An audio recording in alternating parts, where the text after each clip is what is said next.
السلام عليكم ورحمة الله وبركاته. دمان ولاله وادن ودا السلام يا ميرو باجوكتين waxa laga yaabaa inay isweydiisiin maxaa ku dhacay maxaan ku dhahaa ubaxina miyay jiran tahay maxay tahay bustaha iyo waxa ay huwan tahay ma qabow baa haya waxaan rabaa marka maanta inaan idin kala hadlo laba arin oo ma aragtay aan isleeyahay dad bay anfici doonaan horta waxaan rabaa inaan kaga sheekeeyo sababta bustahan aan u huwanahay bakeeri shaahana aan u haysto sababtu waxay tahay waa daalanahay waxaan ku soo daalay saaki aalisaydii ayaan kabahayga gashtay magaalada ayaan saaki u baxay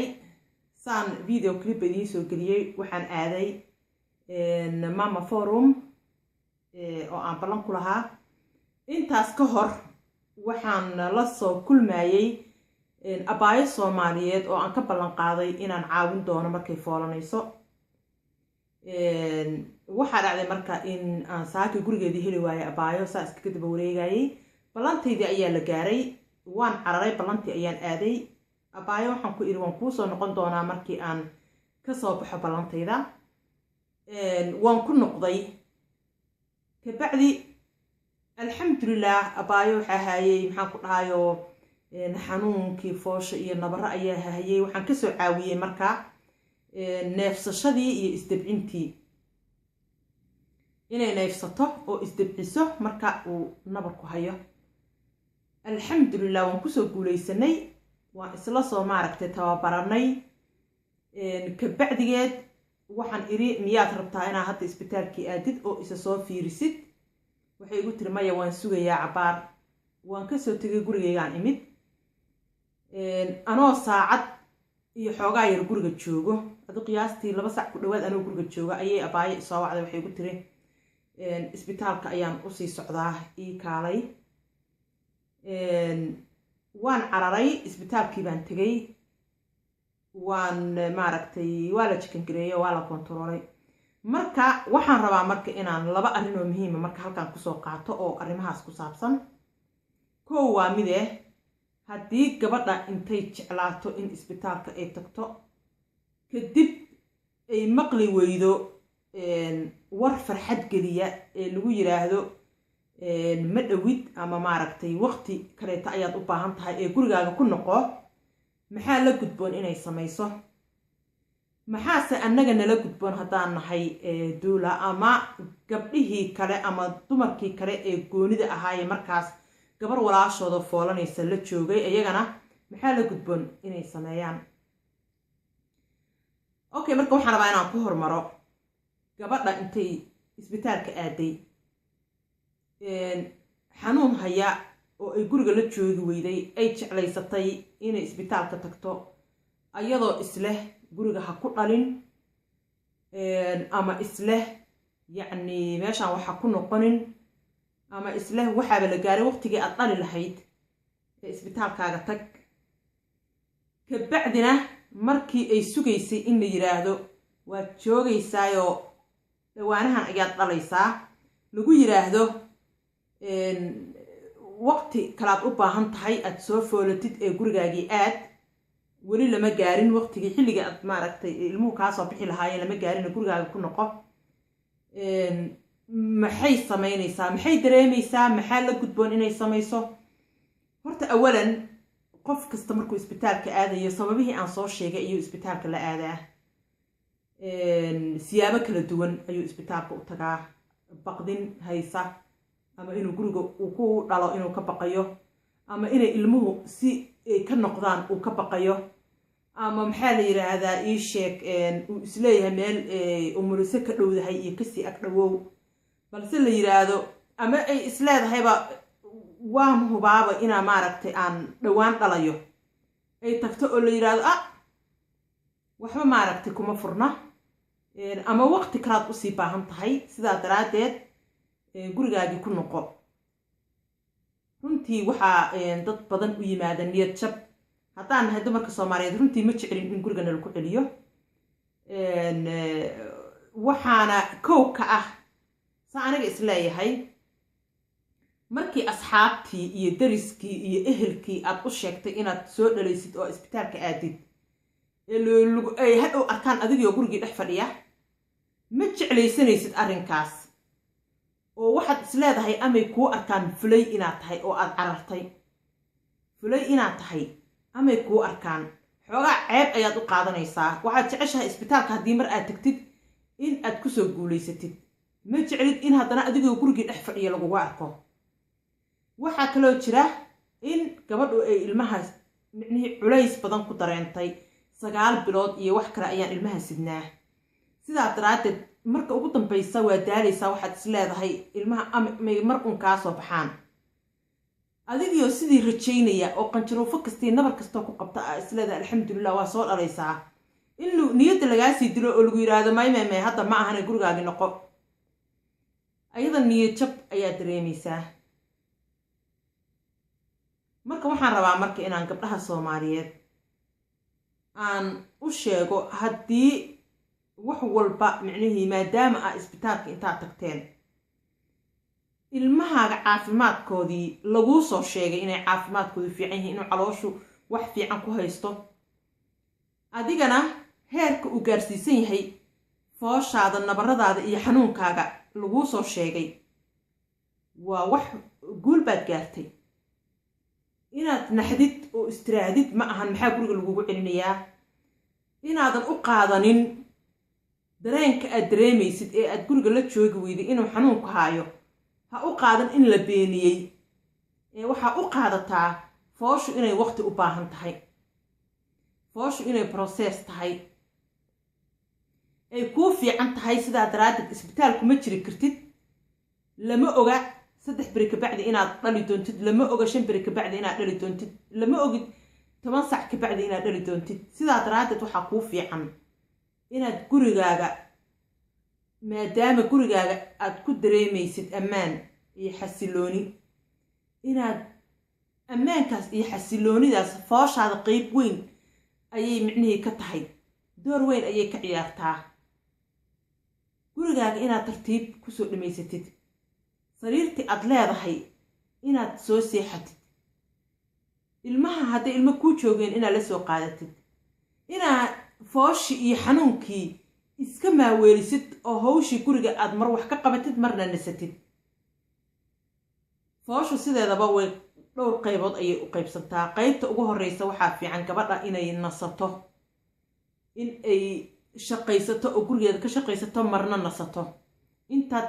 nasan kartid inaad nasatid maxaa yeelay ma ogid foosha inay kugu sii dheeraan doonto oo aad hurdo waayi doontid sidaa daraaddeed hurdada waa kuu muhiim markaa hurdada ku daashidna inaad kacdida howl qabsatid nasiinada waa kuu muhiim